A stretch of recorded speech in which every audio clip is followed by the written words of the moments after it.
Hi guys, my name is Erica and I'm pleased and very proud to present to you guys my growth as a peer mediator. As I prepare for my departure from peer mediation program and enter a new chapter in life, I'd like to take this opportunity to reflect upon my growth journey and make a promise and commitment to myself to continue to work towards becoming a healthier version of the person I was prior to entering the peer mediation program. I'm so proud of how far I've come because prior to peer mediation program, I was very judgmental with myself and other people. Something that I also struggled with was my time management and getting my 8 hours of sleep to be good for the next day.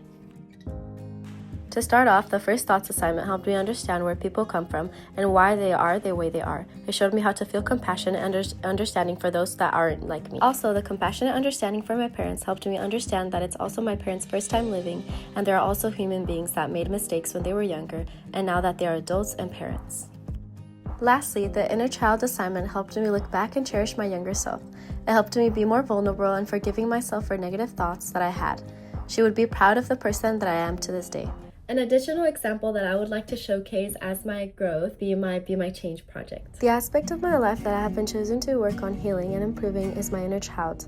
I have noticed from the past couple of months that many of the things that I think and do is because I haven't healed a part of my childhood that really hurts me till this day. I used the notebook assignment of inner child and compassionate understanding of my parents to heal this part of myself that I still think about. Growing up, my parents always made sure we had everything. We grew up having money to go to places and eat out all the time. We were living in a good house close to school where everything was just close to each other. My parents seemed happy and everything went well. They would always try their best to give us whatever we needed whenever we needed it. Brothers and I started to get older. My mom's way of showing her love was being with us and taking us to places, but more so to talk and laugh together. She is always really busy with work, and she never has time to spend with us, and we often get lonely without her. She tries her best to be a good mom and be present, even though her work doesn't really help. This has led to me crying a lot and think negative thoughts about her feelings towards us.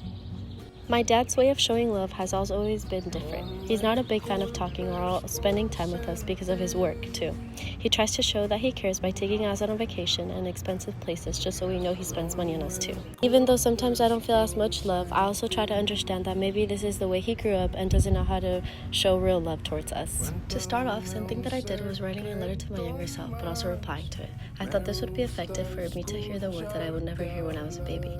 I feel like it was important to hear them, and more so because it came from me. I now understand things I didn't from when I was little, and I'm still trying to heal that part that my parents could never fix. Also, another thing that helped me realize what I was feeling and what I went through was talking about it with my best friend. She has always been there for me, and we sat and talked for hours just about how we were feeling. I think saying stuff out loud really helped me because I get to hear myself hear it and makes me think about how it affected me. Thank you for my best friend for always being there to support me and just listen. For me, I feel like the outcome was very relieving. First, starting off with the paper, what I did was I kind of talked back to my young self, kind of reassured her it was never my fault or my brother's fault about everything that happened, and healing my inner child, that also it was okay to also be a child still, because more often at times I never really wanted to do stuff that involved being a child, just because I had to grow a little bit faster. My best friend, I feel like it helped me a lot too, because I talked to her and it just relieved a lot of pain that I had inside and everything that I was holding inside. It was really just relieving, just knowing that there was someone there for me too. I was also going to be okay in the future, and that it's okay to also do things as a kid. Some actions that I'm also willing to take in order to continue to grow in this area is also being in touch with my inner child and heal parts of me little by little. I want to be able to feel and also deal with it. My enrollment in the class these past 2 years has given me the opportunity to learn the importance of how to cultivate my personal wellness.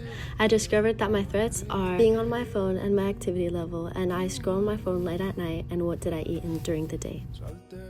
In order to protect myself from those threats and to maintain my wellness beyond my enrollment in the peer mediation program is time management, procrastination, and sleep. If I ever get stuck or fall off track, I'll remember that I have people to go with and be sure that I can reach out for help and support. In closing, I'd like to say that I have enjoyed every single little step in this class. I wish I could stay longer and learn more about myself and how to cope with more, but I'm glad I took this class.